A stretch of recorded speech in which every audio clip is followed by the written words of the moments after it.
Trying every tourist trap. Okay, I actually want to see this because I want. Guess who back on the sub? When people think of New York... Oh, shit. You just put that sub in?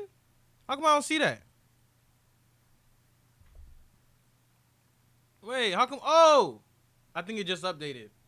Damn, boy. Yo, Taco, thank you for the sub, bro.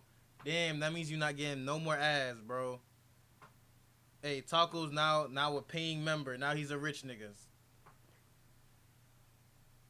I don't know why it doesn't show up, though. I should have got a noti or something, bro. Maybe it's because it's a resub. Hey, thank you for the sub. If it was bugging, Taco. thugging. It was bugging, thugging. It was bugging, but you ain't. I say that. Thank you for the sub, Taco. Greatly appreciated, my brother.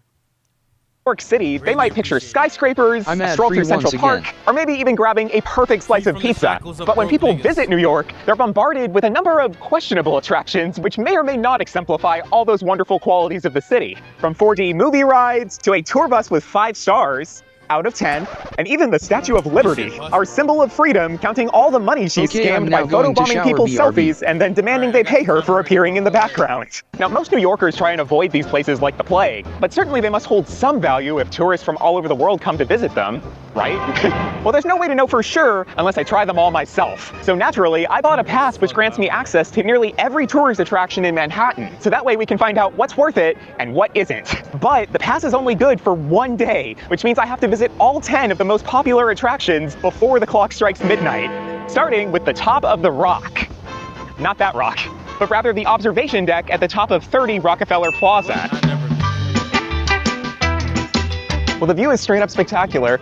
I'm pretty sure you can see every single observation deck I'm going to be going to today. We have the Empire State Building, the Edge, and One World Trade Center. But this one stands out because they actually have 2 rides up here on top of the Rock. One of them is called the Beam, where for $25 extra, you can rise up on a spinning beam to recreate this famous photo taken back in 1932 when Rockefeller Center was under construction. And the other is called Skylift, where for $35 extra, you can spend 1 minute at a peak 3 stories higher to get basically an identical view to what you had before. I actually think this is like the same angle they used in Avengers Infinity War at the beginning of the movie when Hulk crashes down to Earth into the Sanctum. Most people assume that the Hulk is just CGI, but believe it or not, you can really see him walking around New York in real life, begging for tips from tourists in Times Square. So I think for the top of the Rock, the view is spectacular, so it's absolutely worth doing just for that. As for the rides on top, I think the Beam is pretty cool because it recreates the iconic photo, but the Skylift does seem like a bit of a tourist trap because you've already paid all that money to go to the top of the building, and then they make you pay $35 extra just to go up a little bit higher. All right, our next attraction is Madame Tussauds Wax Museum.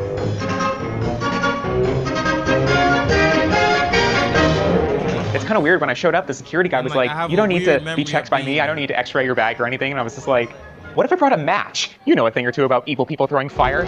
This one's really good, actually. But where's Toto? I saw this figure and looked over and thought it was Helen Keller. But it turns out that's Helen Keller and that's Josephine Baker. Again, they're really not doing any favors to these people with their name card placements. We have Mark Zuckerberg here, and right next to it says Steve Jobs. And then it says Mark Zuckerberg by this man. I went to a horrible wax museum in Niagara Falls, and some of their figures actually were not wax. The Obamas, I think, were the worst. These are so much better.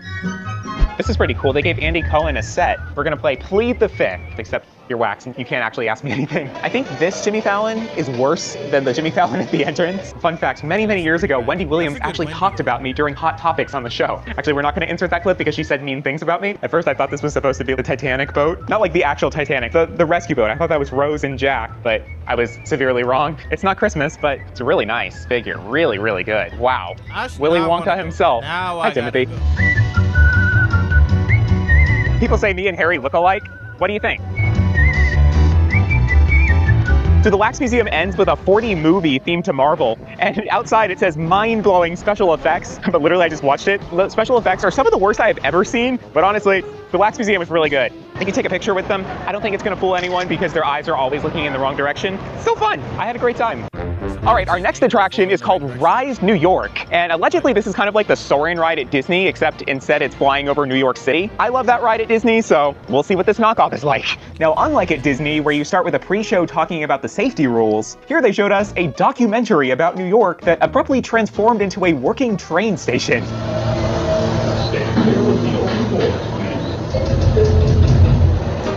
I wasn't expecting a still movie before the flying movie, so now I'm quite behind on my schedule. But this is cool. It's kind of like the theme park version of the subway. It'd be more cool if we weren't like in New York City where you can board a subway at any time. But you know, Yeah, it's that's still what I'm fun. about to Maybe say, bro.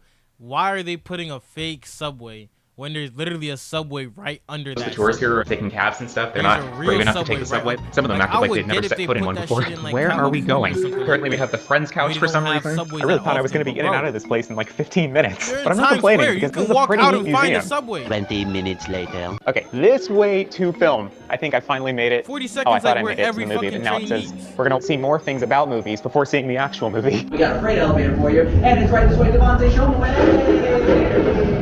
Haunted Mansion elevator vibes.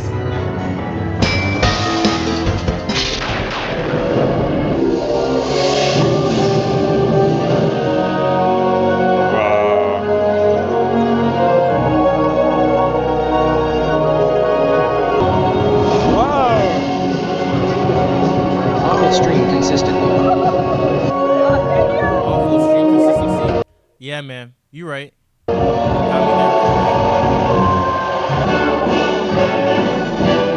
there. Hey, I needed some time to soul search and realize what's wrong with me, man.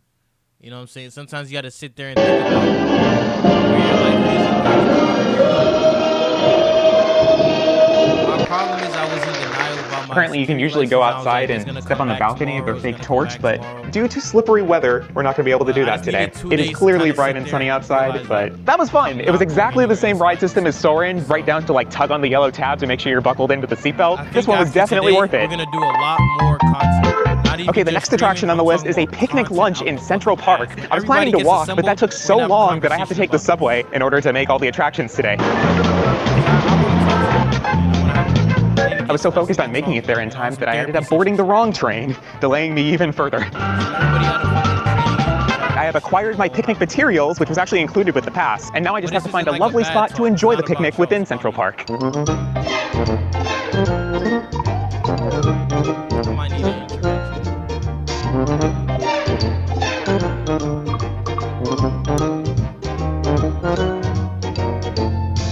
It's funny, I invited one of my friends to join me today, and she said, "I'm sorry, Matthew, it's just too many attractions." It seems like everywhere you look here, there's just something crazy happening. I just had to abandon my picnic because the world's largest pacer test was taking place on that lawn. But it's probably a good thing I left because I've got a lot to get to.